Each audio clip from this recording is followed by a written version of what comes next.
Hey guys, this is Merav from Yarn Delight, and today I'm going to show you how to make a simple foundation chain.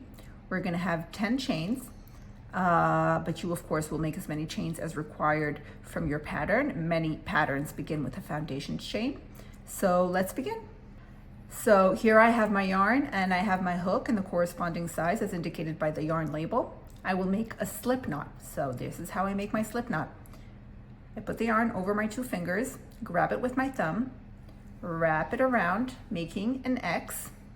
This is the first strand, this is the second strand. I put my hook under the first strand and over the second strand and pull through. I pull it tight using both ends. Now this is called the working yarn, and here my work will progress with my right hand.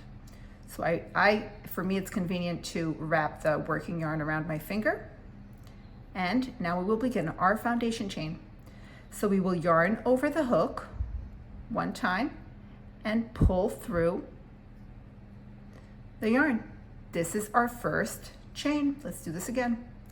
Yarn over hook and pull through. Now don't make it too tight, so it won't be difficult to insert the hook inside the chain on your second row. As you become more experienced, you will get the tension right. Yarn over hook, insert. Now we have 3 chains. 1, 2, 3. We will make 7 more.